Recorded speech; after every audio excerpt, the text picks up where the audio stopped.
Hello and welcome to the first video from www.StevenSpiller.com. My name is Fred.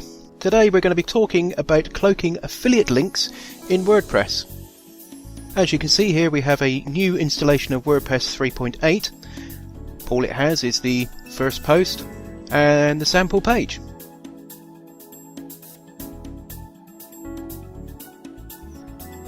So if we take a quick look at the files using our control panel file manager, we can see that we currently do not have a robots.txt file. This is quite important to be able to edit this file, so what we need to do first of all is add /robots.txt to the end of the URL. Press enter, and what will happen is this will bring up the WordPress auto-generated version of robots.txt, which contains usually just the 3 lines. Highlight and copy. Go back to the control panel file manager. What we need to do is edit a new file.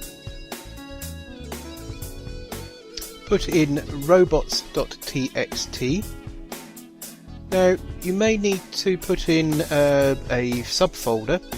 I've installed mine into the root of my directory, but basically if you've installed it into /WP for example, as I haven't, I'll just remove that and then click create new file. Now we just make sure that the robots.txt file has appeared in the list, and there it is. Okay, so what you need to do now is make sure it's selected in highlighted, and then click edit. You may need to wait a few seconds for it to download, but this little window will disappear. There we go. And on this one, again, just click edit. Now, you will need to wait for the file to download before you can paste, so just wait for it to finish. There we are. Okay, right click and paste. Add a new line and type in disallow with a capital D followed by a colon, which is the 2 dots, one above the other, /. Now this is where you decide what you're going to be using as a prefix for your new URLs. Some people like to use recommends, other people they sometimes use go. Personally, I prefer likes, short and to the point, and end it with a /. Save the changes, then close the file. Okay, so now we have set up the first part of our affiliate link cloaking, and we'll just refresh the screen here just to make sure that it's overwriting the default WordPress robots.txt file, and it is. Good. Okay, back in our dashboard. We now need to add a new plugin called redirection, so go to plugins and then add new. In the search box type in redirection and then click search plugins, and a list of plugins will appear. Now the one we want is called redirection, which is at the top. Now there are other plugins which have a higher star rating, but I find redirection simple to use, so we'll install this one. Click on install plugin and then OK. Wait for it to install, and then finally click activate plugin, and there it is in the list. Now what you first need to do is click on settings, and here we are at the plugin interface. Now you'll notice that it appears under tools and then redirection.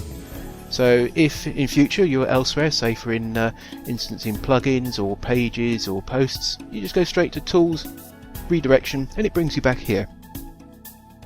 Setting up a redirection is pretty simple. In the source URL you type in / and then the shortened bit that you chose earlier, so likes, and then the short URL, so we'll call this one, for example, as we're on a computer site, Dell. Now the target URL is where people are going to be sent. I've selected one here earlier, and as you can see it's pretty horrible. It's very long, it's got numbers, it's not very readable, so we'll pop that in, copy it, pop it into the target URL box, and I'm just going to edit this one because I don't think Dell's a very good one. It doesn't really describe where it's going, so I'm going to add in Optiplex 3020 and then hit add redirection. Wait for the little spinny thing to do its business, and our new URL cloaked link will suddenly appear. Okay, so you see the type is 301. What you need to do is edit this. So click on the URL link, and under HTTP code we have three choices. The one we want is 302 found. If we have a quick look at the list, you'll see that there's 301 moved permanently, and there's another one called 307 temporary redirect. Temporary redirect is fairly new, but it's not that widely supported as yet, so we'll keep it with the 302 found.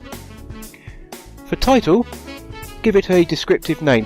Now this is not actually going to appear anywhere except in this list, so call it whatever you like. You can even call it Bob if you really wanted to, but try to be descriptive so you know what it is when you come to look at it later on.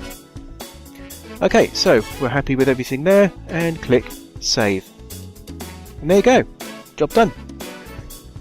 So, what we now need to do is actually put this in one of our posts. So what I'm going to do here is open up the default first post that's created by WordPress when you install, and highlight some text. Click the link and type in your domain name. In my case it's www.StevenSpiller.com/likes, and then Dell Optiplex 3020. Make sure you tick the open in new window stroke tab. It just helps keep people on your site. And for title, now you don't actually have to put anything in here, but it's best for accessibility reasons that your links and things have a descriptive title. Click OK, and then update. And when it's finished updating, click on preview changes, and we'll see that the first post in this instance has now got a link, which when you hover over it you'll notice that it has our clean and tidy likes Dell Optiplex 3020. Still takes you to exactly the same place as it was before, and at the moment it has the rather terrible link at the top, which there are ways of getting around that, but for these purposes we're not going to bother. Anyway, so if we go back to our list of redirections, okay, just hit save there. That's probably because I've got more than one window open at the same place, so yeah, you probably won't need to do that. Anyway, so you can just keep on adding new redirections as many and as often as you need. Okay, across the top you will see that there are several menu items available. Now if we look at it, we've got let's go groups, you've got modules, one we're using is WordPress. Apache you can use if you want, but that's beyond the scope of this particular tutorial. Okay, you have log, which tells you which of your links are actually being used, so you can actually keep track of how well each link performs. If you hover over it, shows you their source and target. Okay, here we go, there's 404 not found. Then we have the options. Okay, now in options, personally I'd say leave pretty much all of it as is. It works very well with the defaults. Now you can turn off logging. Now this is especially useful if you're experimenting with different links and you're a bit restricted on space with your host. Right, well, that's pretty much it really. All you need to do now is just keep adding your different links, cloak them and put them into your posts. Right, this has been Fred from www.StevenSpiller.com. I'd like to thank you for watching this video, and just let us know what you think in the comments below. Bye!